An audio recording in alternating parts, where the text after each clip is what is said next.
વહાલા મિત્રો, તમે જાણો છો કે શૈતાન હંમેશા આપણા પર હુમલો કરવા અને આપણને બંધનમાં રાખવા માટે અમુક પ્રકારના લોકોનો ઉપયોગ કરવાનો પ્રયાસ કરે છે, જેથી ઈશ્વરની યોજના સફળ થાય નહીં. તેથી આપણે પોતાના જીવન વિશે સાવધ રહીએ.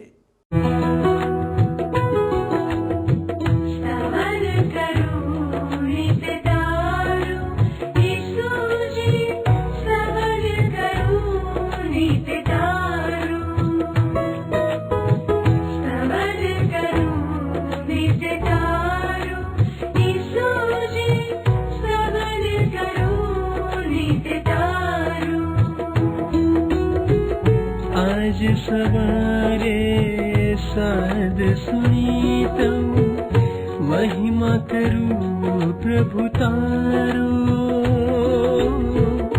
महिमा करूं प्रभु तारो, स्तवन करूं नित तारो.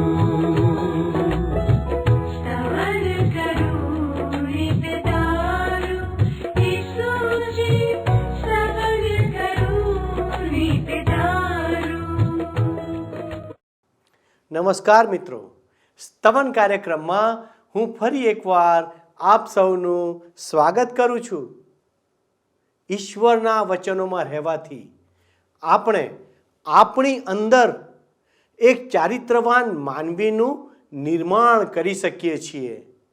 આપણ દરેકને સારા ચારિત્રવાળી વ્યક્તિ ગમે છે, ખરું ને દર્શક મિત્રો? પછી ભલે તે ગુણ આપણી અંદર હોય કે ન હોય, જો આપણામાં તે ગુણ ન હોય તો આપણે તે મેળવવા ઈચ્છીએ છીએ, કારણ કે આપણામાં એક દુષ્ટ વ્યક્તિને આપણે જોવા માંગતા નથી. આપણામાંના મોટા ભાગના લોકો આ બાબતમાં નિષ્ફળ જાય છે, કારણ કે પાપનો પ્રભાવ દરેક મનુષ્યમાં હોય છે. પરંતુ ઈશ્વરે આપણને પાપથી દૂર રહેવા માટેનો ઉપાય પણ આપ્યો છે. તેથી જો આપણે ઈશ્વરની ઈચ્છા ન શોધીએ તો તેમાં દોષ પાપના પ્રભાવનો નથી, પરંતુ આપણો પોતાનો છે. ઈશ્વરનું વચન આપણને પવિત્ર ગ્રંથ બાઇબલ જીવન તરફ દોરી જાય છે. તેથી આપણે સ્તવન કાર્યક્રમમાં પવિત્ર ગ્રંથ બાઇબલનો ક્રમશઃ અભ્યાસ કરીએ છીએ, જેના દ્વારા આપણે ચારિત્રવાન જીવનનું નિર્માણ કરી શકીએ છીએ. તે આપણને સાચા માર્ગ પર ચાલવા ચેતવણી આપે છે અને જીવનના સાચા માર્ગમાં આગળ વધવા માટે ઉત્તેજન પણ આપે છે. આ દિવસોમાં આપણે ઇઝરાયલ રાષ્ટ્ર માટે અંધકારમય સમયમાં બનેલી ઘટનાઓનો અભ્યાસ કરી રહ્યા છીએ કે ઈશ્વર તેના દ્વારા આપણા જીવનમાં શું પરિવર્તન લાવવા ઈચ્છે છે. બીજા રાજાઓના પુસ્તકના 11મા અધ્યાયમાં યહોશેબા અને યહોયાદા નામના વિશ્વાસુ આગેવાનોના પ્રયાસો દ્વારા ઈશ્વરે યોઆસ નામના યુવાન રાજાને અથાલિયાના દુષ્ટ કર્મોથી બચાવ્યો તેનું વર્ણન કરવામાં આવ્યું છે. અને 12મા અધ્યાયમાં યહોયાદા યાજક યોઆસ રાજાના સલાહકાર તરીકે કાર્ય કરીને ધર્મ સુધારણાનું મુખ્ય કાર્ય કરે છે તેનું વર્ણન નોંધવામાં આવ્યું છે. વહાલા દર્શક મિત્રો, આ કેટલું અદ્ભુત છે. તો ચાલો આપણે દેવના સેવક દ્વારા આ દેવના વચનોને સમજીએ. પ્રિય મિત્ર, હવે આ દિવસોમાં સ્તવન કાર્યક્રમમાં આપણે બાઇબલમાં જૂના કરારના વિભાગમાં આવેલ રાજાઓના બીજા પુસ્તકનો અભ્યાસ કરી રહ્યા છીએ. આજે મિત્ર આપણે રાજાઓના બીજા પુસ્તકનો 11મો અને 12મો એમ 2 અધ્યાયનો અભ્યાસ કરવાના છીએ. હવે આપણે રાજાઓના બીજા પુસ્તકના 11 અને 12 અધ્યાયમાં જોઈએ. હવે જો એ તમે અધ્યાયો વાંચ્યા છે તો તમે જોઈ શક્યા હશો કે 11 અને 12 અધ્યાયમાં યોઆશ નામનો છોકરો રાજા બને છે, એનું વૃત્તાંત આપવામાં આવ્યું છે, ખરું ને? આહાબ રાજા અને ઇઝેબેલ રાણીનું વૃત્તાંત વર્ણવનાર વિભાગ આકર્ષક નથી, અને આપણે એવું માનીએ કે હવે એમના વૃત્તાંતનો અંત આવી ગયો હશે, પરંતુ એવું નથી. યહૂએ ઉત્તરના ઇઝરાયેલના રાજ્યમાંથી આહાબ રાજાના આખા વંશવેલાનો સફાયો કરી નાખ્યો હતો. તો પણ આહાબ રાજા અને ઇઝેબેલ રાણીની દીકરીને દક્ષિણમાં આવેલ યહૂદિયાના રાજ્યમાં પરણાવવામાં આવી હતી, અને તે આ સમયે રાજમાતા બની ગઈ હતી. એની પ્રકૃતિ પણ તેના માતા પિતા જેવી જ ભ્રષ્ટ અને હીણમાં હીણ હતી. એનું નામ અથાલ્યા છે, અને તે માની ના શકાય એવું અધમ કૃત્ય કરવાની છે. ખેર, મારી સાથે સાથે તમે મિત્ર રાજાઓનું બીજું પુસ્તક 11મો અધ્યાય પહેલી કલમ જોશો. હવે અહાઝ્યાની મા અથાલ્યાએ જોયું કે પોતાનો દીકરો મરણ પામ્યો છે, ત્યારે તેણે ઉઠીને આખા રાજવંશનો નાશ કર્યો. અહાઝ્યા જીવ્યો ત્યાં સુધી અથાલ્યા રાણી બની રહી, કારણ કે તેના દીકરા પર તેનો અંકુશ હતો. આ અથાલ્યા બિલકુલ ઇઝબેલ રાણી જેવી જ હતી. અહાઝ્યા મૃત્યુ પામ્યો હોવાથી હવે તેનો પૌત્ર રાજગાદી ઉપર આવશે. અથાલ્યાને એ મંજૂર નથી. અથાલ્યાને બીક હતી કે તે એના ઉપર નિયંત્રણ કરી શકશે નહીં અને પોતે પોતાની પદવી ગુમાવી દેવી પડશે. આથી એણે શું કર્યું? એણે દાઉદ રાજાના બની શકે તેટલા બધા જ વંશજોનો સંહાર કરી નાખ્યો. પ્રભુ ઈસુ ખ્રિસ્ત જે વંશવેલામાં આવવાના હતા એ વંશવેલાનું નિકંદન કાઢી નાખવાનો શૈતાનનો આ એક વધારે પ્રયાસ હતો મિત્ર, જેથી માનવીના અજોડ ઉદ્ધારક પ્રભુ ઈસુ ખ્રિસ્તનો જન્મ જ ના થાય. યુગોથી મિત્ર, યુગોથી શૈતાને યહૂદીઓનું નિકંદન કાઢી નાખવાના પ્રયત્નો કર્યો છે. યાદ કરો, મિસર દેશમાં ઈશ્વરે મૂસાને બચાવી રાખ્યો, જેથી યહૂદીઓની કતલ થઈ નહીં, પણ એમને મિસર દેશમાંથી નીકળી જવા દેવામાં આવ્યા. આગળ તો વધીને તમે જુઓ તો એસ્તરના પુસ્તકમાં વર્ણવ્યા પ્રમાણે હામાને યહૂદીઓનું નિકંદન કાઢી નાખવાનો પ્રયત્ન કર્યો, પણ એમાં એ સફળ થયો નહીં. આ બધા પ્રયાસો પાછળ ખરેખરો હાથ તો મિત્ર શૈતાનનો હતો. હવે અહીં આ અથાલ્યા દાઉદ રાજાના વંશવેલાને ખતમ કરી દેવાનો પ્રયત્ન કરે છે. જો કે અથાલ્યા એમ માનતી હતી કે તેણે એ બધાને ખતમ કરી નાખ્યા છે, પણ એમાંનો એક બચી ગયો હતો. બીજી અને ત્રીજી કલમ જોશો. પણ યોરામ રાજાની દીકરી તથા અહાઝ્યાની બહેન યહોશેબાએ અહાઝ્યાના દીકરા યોઆશને રાજાના જે પુત્રો માર્યા ગયા હતા તેમાંથી ચોરી લઈને તેને તથા તેની દાસીને શયનગૃહમાં સંતાડી રાખ્યા. તેઓએ તેને અથાલ્યાથી સંતાડ્યો, તેથી તે માર્યો ગયો નહીં. તે તેની દાસીની સાથે 6 વર્ષ સુધી યહોવાના ઘરમાં સંતાઈ રહ્યો. તે વખતે અથાલ્યા દેશ પર રાજ કરતી હતી. અથાલ્યાનો દીકરો મરણ પામ્યો પછી અથાલ્યાએ વર્ષો સુધી રાજ કર્યું. એને એ જ જોઈતું હતું. પરંતુ એ દરમિયાન આ નાનો છોકરો યોઆશ ઉછરી રહ્યો હતો. હવે યોઆશ યહૂદિયાની રાજગાદી ઉપર આવે છે. જુઓ 4th કલમ. 7મે વર્ષે યહોયાદાએ માણસો મોકલીને કારભારીઓના તથા રક્ષક ટુકડીના સિપાહીઓના શતાધિપતિઓને તેડાવીને તેમને યહોવાના મંદિરમાં પોતાની પાસે આણ્યા. તેણે તેઓની સાથે કોલ કરાર કર્યા અને યહોવાના મંદિરમાં તેમને સોગંદ ખવડાવીને રાજાનો દીકરો તેમને દેખાડ્યો. યોઆશ અથવા તો યહોઆશ 7 વર્ષનો થયો ત્યારે યહોયાદાએ સેનાપતિઓને, અમલદારોને અને રક્ષકોને એકઠા કર્યા, અને એણે એ લોકોને જાહેર કર્યું કે રાજાનો એક દીકરો હજી જીવે છે. એમને ખબર પડી કે દાઉદ રાજાના વંશનો એક દીકરો હજી જીવે છે, એટલે એમના હૃદયોમાં તો આનંદ છવાઈ ગયો. એ લોકો ઉત્સાહિત થઈ ગયા અને તેમને આશા બંધાઈ. અથાલ્યા રાણીથી આ લોકો વાજ આવી ગયા હતા અને તેને ગાદી ઉપરથી ઉથલાવી પાડવાની તક એમણે ઝડપી લીધી. 5 થી 7 કલમો જોઈશું. તેણે તેમને આજ્ઞા કરી કે જે કામ તમારે કરવાનું છે તે આ છે. એટલે તમે જે સાબ્બાથે અંદર આવો તેમાંના 3 ભાગના રાજાના મહેલની ચોકી કરે, 3જો ભાગ સૂરને દરવાજે રહે અને 3જો ભાગ રક્ષક સિપાહીઓની પાછળ દરવાજે રહે. એમ તમે આડ ભીંત રૂપ થઈને મંદિરની ચોકી કરજો. સાબ્બાથે બહાર જનાર તમ સર્વની 2 ટુકડીઓ રાજાની આસપાસ યહોવાના મંદિરની ચોકી કરે. દરેક માણસે પોતાના હથિયાર સજીને રાજાની આસપાસ રહેવાનું હતું. જો અથાલ્યા રાણી તેના પર હાથ નાખે તો એનું જીવન જોખમાઈ જાય, એટલે એના સંરક્ષણ માટે આમ વધારાની જોગવાઈ કરવામાં આવી. યોઆશ અથાલ્યાનો પૌત્ર હોવા છતાં પણ અચકાયા વગર તેની કતલ કરી નાખે એવી આ અથાલ્યા રાણી હતી. બિલકુલ ઇઝેબેલ જેટલી જ ઘાતકી. અને એટલે રાજકુમાર યોઆશની આસપાસ સંરક્ષણ કવચ વધારે મજબૂત કરવામાં આવ્યું. 11મી અને 12મી કલમોમાં લખ્યું છે.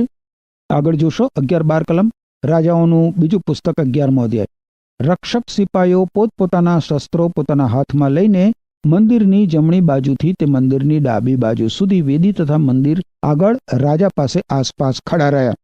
પછી તેણે રાજકુમારને બહાર લાવીને તેને માથે મુગટ મૂક્યો તથા સાક્ષ્ય શસ્ત્ર તેને આપ્યું. પછી તેઓએ તેને રાજા ઠરાવીને તેનો અભિષેક કર્યો અને તેઓએ તાળીઓ પાડીને કહ્યું કે ઈશ્વર રાજાની રક્ષા કરો.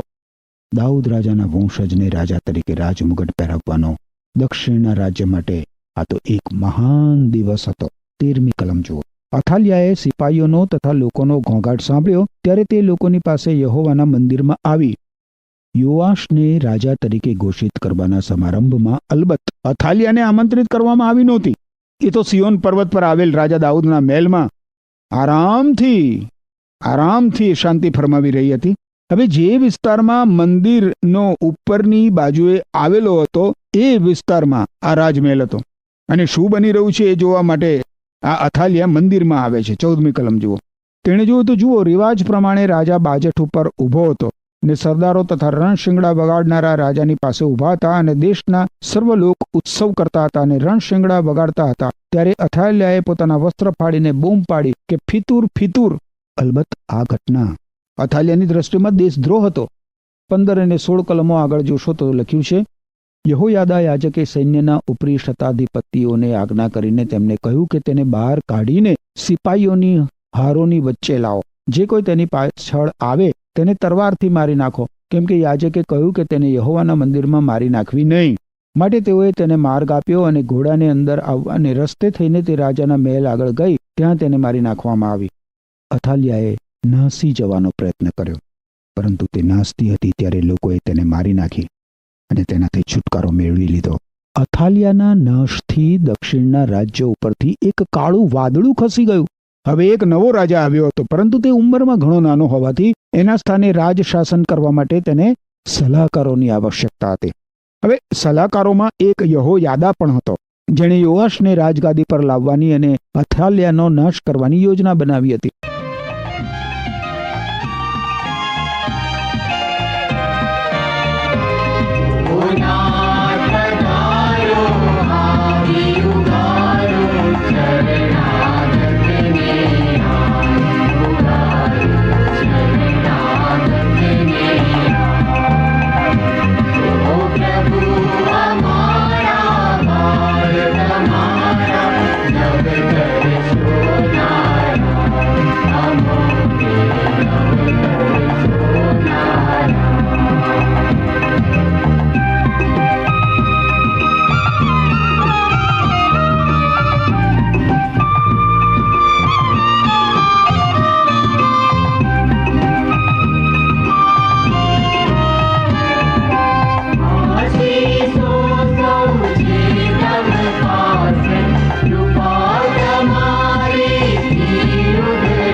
સત્તરમી કલમ જોશો. યહોયાદાએ યહોવાની અને રાજા તથા લોકની વચ્ચે કરાર કર્યો કે તેઓએ યહોવાના લોક થવું. વળી રાજા તથા લોકોની વચ્ચે પણ તેણે કરાર કર્યો. આ ઘટના એ તો ઈશ્વર ગમ વળવાનો આરંભ છે મિત્ર. યહોયાદા યાજક ઈશ્વર યહોવાની આરાધના ભક્તિ કરવા તરફ લોકોને વાળે છે. હવે એ સમયે લોકો તો બાઆલની ભક્તિ પૂજા કરતા હતા. યહૂદિયામાં પણ એનો પગ પેસારો થઈ ગયો હતો. લોકો ઈશ્વરના મંદિરે જતા હતા, એ ખરું છે, પરંતુ એમ છતાં એ લોકો બાઆલની પણ ભક્તિ પૂજા કરતા હતા. આજે સમાજમાં આવું જ ચાલી રહ્યું છે મિત્ર. ઘણા લોકો રવિવારે નો જે દિવસ આવે છે ત્યારે એ રવિવારનો દિવસ એમના માટે ધાર્મિક દિવસ બની જાય છે અને પોતે પણ રવિવારે ધાર્મિક બની જાય છે. અને એ પછી અઠવાડિયાના બીજા જે દિવસો છે એ દરમિયાન તો એ લોકો શૈતાન માટે જીવતા હોય છે. 18મી કલમ શું કહે છે? પછી દેશના સર્વ લોક બાઆલના મંદિરમાં ગયા ને તે ભાંગી નાખ્યું. તેઓએ તેની વેદીઓના તથા તેની મૂર્તિઓના છેક ચૂરેચૂરા કરી નાખ્યા અને બાઆલના યાજક માત્તાનને વેદીઓ આગળ મારી નાખ્યો અને યાજક યહોવાના મંદિર પર કારભારીઓ નિમ્યા. એક મહાન આત્મિક ચળવળનો આ આરંભ છે મિત્ર. 19 થી 21 કલમો કહે છે, તેણે શતાધિપતિઓને, કારીઓને, રક્ષક સિપાઈઓને તથા દેશના સર્વ લોકોને સાથે લીધા. તેઓ રાજાને યહોવાના મંદિરમાંથી લઈને પહેરેના દરવાજાને માર્ગે રાજમહેલમાં આવ્યા અને તે રાજાઓની ગાદીએ બેઠો. તેથી દેશના સર્વ લોક હરખાયા અને નગરમાં શાંતિ થઈ. તેઓએ અથાલિયાને રાજાના મહેલ પાસે તરવારથી મારી નાખી. યહોઆશ રાજ કરવા લાગ્યો ત્યારે તે 7 વર્ષનો હતો. રાજગાદી ઉપર દાઉદના વંશજને બેસાડવાનો આ એક કેવો આનંદમય પ્રસંગ હતો. અને દેશમાંથી પરદેશી વ્યક્તિનો અને તેના બાઆલ નામના કાલ્પનિક દેવનો મંદિરનો પણ ધ્વંસ થઈ ગયો. હવે આપણે મિત્ર યહોઆશના રાજ શાસનને જોઈએ. 12મા અધ્યાયમાં આપણે યહોઆશનું રાજ શાસન જોઈએ છે અને આપણે જોઈશું મિત્ર તો પ્રમુખ યાજક યહોયાદા એની વ્યવસ્થા કરે છે. આ એક મહાન આત્મિક ચળવળનો આરંભ છે. ઉત્તરના ઇઝરાયેલના રાષ્ટ્ર પર રાજ કરનાર કુલ 19 રાજાઓ હતા મિત્ર, અને યહૂદિયાના દક્ષિણ રાજ્યના રાજ્યો પર કુલ 20 રાજાઓ હતા. ઇઝરાયેલ ઉપર રાજ કરનાર 19 રાજામાંથી એક પણ રાજાને ન્યાયી રાજા તરીકે ઓળખાવી શકાય નહીં. એમાંનો પ્રત્યેક રાજા ભ્રષ્ટ તો ભ્રષ્ટ. દક્ષિણના યહૂદિયાના રાજ્યોમાં 20 રાજાઓ હતા. એમાં 10 સારા હતા અને એમાંના 5 અપવાદરૂપ હતા.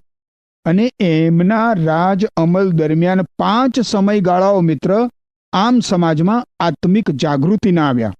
આત્મિક જાગૃતિના કારણે ક્રાંતિ અને આશીર્વાદો આવ્યા ઈશ્વરના. આ સમયગાળાને કારણે ઈશ્વરની વેદી પરનો અગ્નિ પ્રજ્વલિત રહ્યો. 5 વખત મિત્ર, 5 વખત આત્મિક જાગૃતિ, આત્મિક નવચેતના સમગ્ર દેશમાં પથરાઈ ગઈ. ઈશ્વરે આકાશમાંથી તાજગીના સમયો મોકલી આપ્યા અને તેમની મુલાકાત લીધી. આ લોકો ઈશ્વરના વચન તરફ અને આરાધના ભક્તિ તરફ વળ્યા. આ જાગૃતિને કારણે નવો આનંદ મળી શકે છે મિત્ર, નવી તાકાત, નવો પ્રેમ મળી શકે છે. અને આ માટે તો પ્રથમ માણસે બાઇબલ તરફ વળવાનું હોય છે. ઈશ્વરના વચનો તરફ વળવાથી મહાન આત્મિક જાગૃતિ આવી શકે છે મિત્ર. હવે 12મા અધ્યાયમાં યોઆશ અથવા તો યહોઆશ એક પુખ્ત ઉંમરના રાજા તરીકે આપણને જોવા મળે છે. પહેલી કલમમાં લખ્યું છે, યેહૂને 7મે વર્ષે યહોઆશ રાજ કરવા લાગ્યો. તેણે યરૂશાલેમમાં 40 વર્ષ રાજ કર્યું. તેની માનું નામ સિબ્યા હતું. તે બેરશેબાની હતી.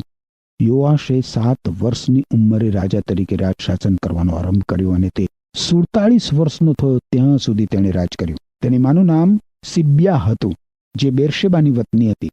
બીજી કલમમાં લખ્યું છે, યહોયાદા યાજક તેને બોધ કરતો હતો તે સર્વ દિવસો પર્યંત. યહોઆશે યહોવાની દ્રષ્ટિમાં જે સારું હતું તે કર્યું. યોઆશને ઈશ્વરના વચનોની તાલીમ આપવામાં આવી મિત્ર. ત્રીજી કલમ કહે છે, તો પણ ઉચ્ચ સ્થાનો કાઢી નાખવામાં આવ્યા નહીં. લોકો હજી ઉચ્ચ સ્થાનોમાં યજ્ઞ કરતા હતા તથા ધૂપ બાળતા હતા. હવે આત્મિક જાગૃતિનો અર્થ એ નથી થતો મિત્ર કે દરેકે દરેક વ્યક્તિ ઈશ્વરગમ વળી ગઈ. ઘણા લોકો હજી પણ આપણે વાંચ્યું એ પ્રમાણે ઉચ્ચ સ્થાનોમાં બલિદાનો અર્પણ કરતા હતા અને ધૂપ બાળતા હતા. અરે યાજકોમાં પણ કેટલાકને આની અસર થઈ નહોતી આત્મિક જાગૃતિની. 4મી અને 5મી કલમ કહે છે, યહોઆશે યાજકોને કહ્યું કે અર્પણ કરેલી વસ્તુઓના સર્વ પૈસા જે ચલણી નાણાં યહોવાના મંદિરમાં લવાય છે તે તથા દરેક પુરુષ દીઠ ઠરાવેલો લાગો તથા જે પૈસો યહોવાના ઘરમાં લાવવાનું હર કોઈને મન થાય તે સઘળા પૈસા તે યાજકો પોતપોતાના લાગતા વળગતા પાસેથી લે અને જ્યાં કંઈ મંદિરની ભાંગતૂટ દેખાય ત્યાં તેઓ તે ભાંગતૂટ સમારે. ઈશ્વરનું મંદિર ભાંગી તૂટી ગયું હતું. એની મરામત કરવાની જરૂર હતી. યાજકો, ઈશ્વરના યાજકો મંદિરના સમારકામ માટે આપવામાં આવેલા નાણાં સ્વીકારતા હતા, પણ એનો ઉપયોગ અન્યથા કરતા હતા. 6 થી 8 કલમોમાં શું લખ્યું છે? 6 થી 8 કલમો. પણ એમ થયું કે યહોઆશ રાજાના 23મા વર્ષ સુધી યાજકોએ મંદિરની ભાગતૂટ સમારી નહોતી.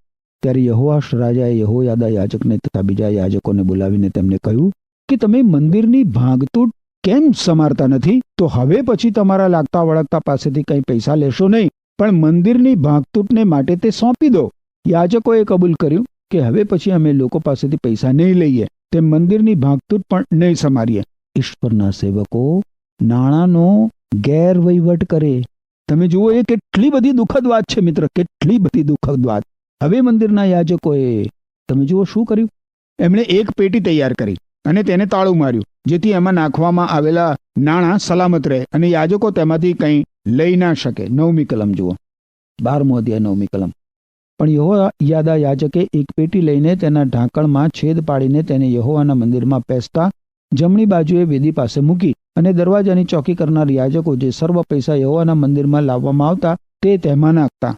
હું માનું છું મિત્ર કે પેટીનો આ ખ્યાલ બહુ જ સરસ છે. જો કે દેશમાં બહુ મોટી આત્મિક જાગૃતિ પ્રસરી ગઈ હતી, તેમ છતાં દેશનું પતન થવાની શરૂઆત થઈ ગઈ હતી.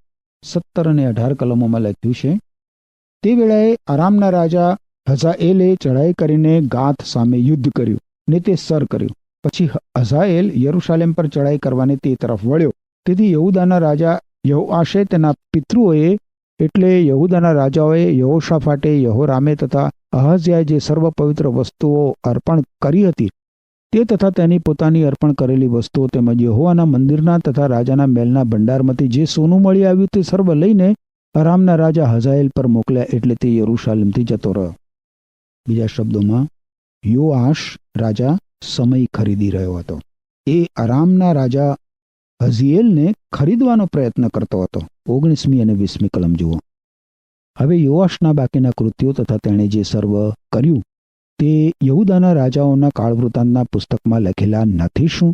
અને તેના ચાકરોએ ઉઠીને કાવતરું કર્યું ને યોઆશને મિલ્લોના ઘરમાં સિલ્લાના રસ્તા પર મારી નાખ્યો. આપણે મિત્ર કાળવૃતાંતના 2 પુસ્તકોનો અભ્યાસ કરીશું ત્યારે આ રાજા વિશે સવિસ્તર જોઈશું. યોઆશ રાજા 47 વર્ષનો થયો ત્યારે તે મૃત્યુ પામ્યો. તેના ચાકરોએ તેને મારી નાખ્યો અને દાઉદના નગરમાં તેને તેના પિતૃઓ સાથે દફનાવવામાં આવ્યો. આ યોઆશ એક સારો રાજા હતા. સારો રાજા હતો યોઆશ. આપણે જોઈશું તો તેનો દીકરો અમાસ્યા એ પણ એક સારો રાજા હતો. ફરી મળીએ ત્યારે મિત્ર આપણે રાજાઓના બીજા પુસ્તકનો 13મો અધ્યાય અને 14મા અધ્યાયની 1 થી 16 કલમો જોવાના છીએ. બાઇબલમાં જૂના કરારના વિભાગમાં. એટલે મારી તમને નમ્ર વિનંતી છે કે ફરી મળીએ તે દરમિયાન તમારી પાસે જો બાઇબલ હોય તો રાજાઓનું બીજું પુસ્તક 13મો અધ્યાય અને 14મો અધ્યાય કૃપા કરીને વાંચી રાખજો. ઈશ્વર તમને આશીષ આપો. આમીન. મિત્રો, આજના અભ્યાસ દ્વારા આપણે શીખ્યા કે રાજા અહાજિયાના મૃત્યુ પછી રાણી અથાલિયાએ યહૂદિયામાં પોતાનો પ્રભાવ પાડવામાં અને બઆલની ભક્તિ કરવામાં એટલી મક્કમ હતી કે તેણે તમામ પુરુષ વંશજોને મારી નાખવાનો પ્રયાસ કર્યો. પરંતુ યહોશેબા અને યહોયાદા નામના વિશ્વાસુ આગેવાનોના પ્રયાસો દ્વારા ઈશ્વરે યોઆશ નામના બાળ રાજાને અથાલિયાના દુષ્ટ કર્મોથી બચાવ્યો. મિત્રો, શૈતાન હંમેશા તમારા પર હુમલો કરવા અને તમને બંધનમાં રાખવા માટે અથાલિયા રાણી જેવા લોકોનો ઉપયોગ કરવાનો પ્રયાસ કરશે. રાણી અથાલિયાએ દાઉદના વંશને દૂર કરવાનો પ્રયાસ કર્યો, પરંતુ તે નિષ્ફળ ગઈ. યોઆશને મૃત્યુમાંથી બચાવવા સેંકડો સૈનિકોએ રક્ષણ કર્યું. શૈતાન હંમેશા ઈશ્વરની યોજનાનો નાશ કરવાનો પ્રયાસ કરે છે, પણ ઈશ્વર યહોશેબા અને યહોયાદા જેવા લોકોનો શૈતાનની દુષ્ટતાનો સામનો કરવા તેમના હથિયાર તરીકે ઉપયોગ કરે છે. માટે આપણે શૈતાનની ઈચ્છાઓથી સાવધ રહીએ આમ પ્રમુખ યાજક અને આગેવાનોએ સાથે મળીને કામ કર્યું. જ્યારે તમે સાથી વિશ્વાસીઓ સાથે જોડાયેલા રહો છો ત્યારે ઈશ્વર તમને સુરક્ષા પ્રદાન કરે છે. યહોયાદા યાજકે યોગ્ય સમયે યોઆસનો બાળ રાજા તરીકે અભિષેક કર્યો.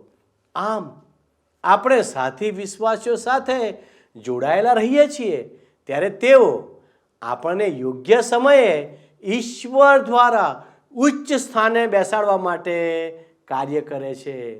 યોઆસ રાજા માત્ર આંશિક રીતે આજ્ઞાકારી હતો, તેથી તેણે કેટલાક ક્ષેત્રોમાં ઈશ્વરની આજ્ઞા પાડી અને કેટલાક ક્ષેત્રોમાં ઈશ્વરની આજ્ઞાઓનો અમલ કર્યો નહીં. આમ ઈશ્વર જણાવે છે કે સતત આજ્ઞા પાલન માટે વ્યક્તિગત પ્રમાણિકતાની જરૂર છે. યહોયાદા યાજકે સર્વ દિવસો પર્યંત યહોવાની દ્રષ્ટિમાં જે સારું હતું તે કર્યું. મિત્રો, ઈશ્વરને વિશ્વાસુ હોય તેવા સલાહકારોથી દેશનો વહીવટ સારો થાય છે. તો મિત્રો, આજે આપણા મનમાં વિચાર કરીએ કે આપણા ઘરમાં કે સમાજમાં કે આપણે જ્યાં કંઈ પણ નોકરી કરતા હોઈએ ત્યાં આજ્ઞા પાલન અને પ્રમાણિકતાથી વર્તીએ છીએ. ભાલા દર્શક મિત્રો, ખૂબ ગંભીરતાપૂર્વક આ વિશે વિચાર કરો. આવો આપણે પ્રાર્થના કરીએ. વાલા પ્રભુ, અમે તમારો આભાર માનીએ છીએ, કારણ કે તમે અમને એવા લોકો આપ્યા કે એમના જીવનો દ્વારા અમે પ્રમાણિકતાના પાઠ શીખી શકીએ, અમે નમ્રતાના પાઠ શીખી શકીએ. પ્રભુ, તમે મને નમ્ર બનાવો. પ્રભુ, તમે મારા લોકને નમ્ર બનાવો. પ્રભુ, તમે મારા કુટુંબને નમ્ર બનાવો. પ્રભુ, તમે અમારા જીવનમાં નમ્રતા આપો. પ્રભુ, તમે અમને પ્રમાણિક બનાવો. અને દેવ, અમારું જીવન અમે તમારા હાથોમાં સોંપીએ છીએ. અમારા દરેક શ્રોતા મિત્રોને તમારી કૃપામાં રાખો, એવી અમારી પ્રાર્થના છે. અમારી આ વિનંતી ઈસુના નામમાં માગીએ છીએ, માટે સાંભળો ને સ્વીકાર કરો. આમેન. વહાલા દર્શક મિત્રો, મને ખાતરી છે આજનું અમારું આ પ્રસારણ આપને ગમ્યું હશે. જો આપને આજનો અભ્યાસ ગમ્યો છે તો મિત્રો, અમે તમારા ફોનની રાહ જોઈ રહ્યા છીએ. અમારા પ્રતિનિધિ આપની સાથે ચોક્કસ વાત કરશે અને પ્રાર્થના પણ કરશે. ઈશ્વર આજનો આશીર્વાદ આપ સર્વને આપો, એ જ મારી પ્રાર્થના સાથે હું આપની વિદાય લઉં છું. આમેન.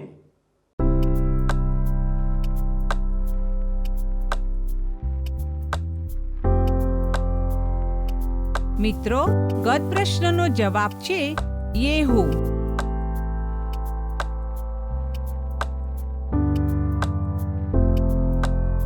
આજનો પ્રશ્ન છે, લોકોને ઈશ્વર તરફ કોણ વાળે છે?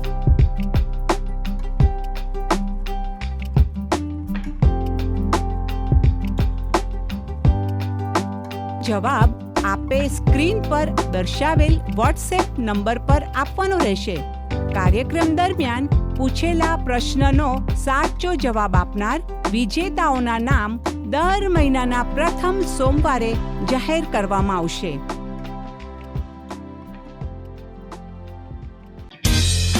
શું તમને આ કાર્યક્રમ ગમ્યો? અત્યારે જ અમને મિસ કોલ કરો.